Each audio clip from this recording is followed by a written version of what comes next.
First up tonight on the old Skype phone, nearly as good as the bat phone, in fact better, is John, who's a Birmingham fan, and he's been observing that game tonight, of course. John, good evening to you.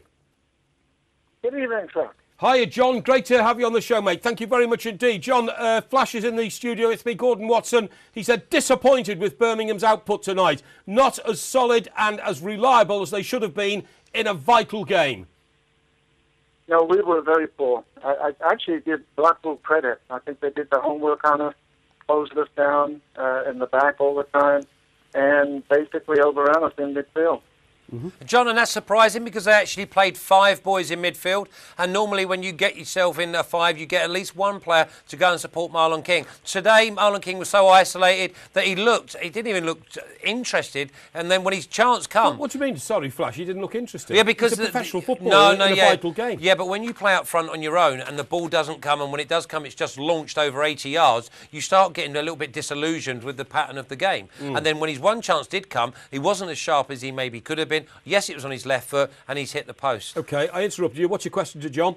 John, are you going to expect that he'll go 4-4-2 next week against Blackpool, or will he stay with 4-5-1? I expect 4-4-2. And I expect it to be a completely different game. You know, we've got a very good home record. But if Blackpool play like they did tonight, it could be very difficult. OK, now, John, I said you're observing this game. The reason for that is I think you're in America, aren't you? Yes, yeah. Which part of America, John? Idaho. Idaho, fantastic. You run a website out there, John, I think. Yes, I do. I have bluesnews.com. That's fantastic. Okay. Bluesnews.com. How many followers have you got over there? You know, Birmingham City fans in America? Not a great deal. They tend mostly to be on the coast. I'm in the kind of Midwest, as it were. Yeah. Funny enough, though, yesterday ran into a Wolves fan. You ran into a Wolves fan. Well, I hope you knocked him down. Sorry, that's a joke. John, I liked it. Yeah, you liked him. That's great. Now, John, seriously, looking at the game tonight, as you did in detail, are Birmingham... I think they'll get through this because, of course, they haven't got too big a disadvantage to come over. But what you saw tonight, was it good enough to get past the favourites now to go up, who must be West Ham? Yeah, I don't think we saw the best of Birmingham tonight. But, you know, if we do make it to the final and it is West Ham and they do their homework on us, we could be in trouble. But we've got some weapons we didn't fire tonight, so I think we can improve. John, I don't want to make excuses for you, but something that is a definite, and it's reality. It was his 62nd game of the season. So some of the boys are going to be a little bit leggy, but I was just disappointed with the way you got around the pitch and also with your 2 centre-halves. Curtis Davies, basically, he defended like a schoolboy and was very fortunate. A few of his mistakes didn't end up in Blackpool goals. Yeah, I did see that one time he got turned, and... they have rotated the team fairly frequently, but when it comes to central defenders, you want a little bit of consistency back there in the middle, and Davis has barely had a break, so I think you have a good point right there.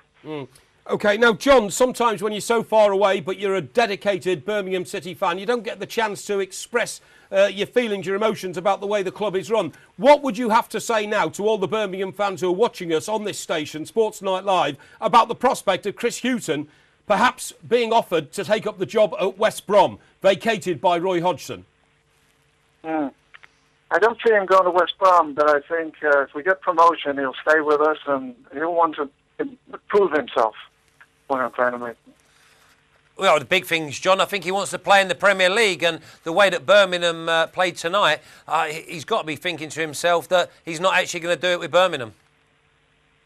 Yeah, he may be, but let's face it, it's about tactics and performances. And I think Chris has a part in tonight's poor show, and I believe he'll put that right next Wednesday night. But John, why did he not play a second striker? Why did he not give Marlon King a little bit more help? He's got 6'8" like Zigic. Bring him on. Maybe cause a few problems for Blackpool. But is he a definite to play next week? I wouldn't have thought so, and I hope not. Yeah, he's not the best. I think Redmond is more of a threat. He's faster. I mean, it was an away game. You know, you're on the break. And we did threaten that for about 15 minutes in the first half and about 4 minutes in the second. And with fast feet and good control, and Burke, you know, King and Redmond together, that's a really a threatening combination. And it just didn't work out tonight. I think Blackpool had our number, but next Wednesday will be different. John, I think you're being too kind. The boys there had a semi-final with the biggest prize on offer of getting into the Premiership, and they did not perform. All them players you mentioned, yeah, they're good on paper. They had an opportunity to put it right tonight, and they didn't turn up. You're right. I'll have to take off my blue spec. But you said right. I'm just... Indeed. Stay ahead of the game with Sports Tonight Live. Don't miss a thing. Subscribe to our YouTube channel. Search for Sports Tonight Live on Facebook and like our fan page. Follow Sports Tonight TV on Twitter and tweet us your thoughts and opinions. Sports Tonight Live, it's the platform for the fans.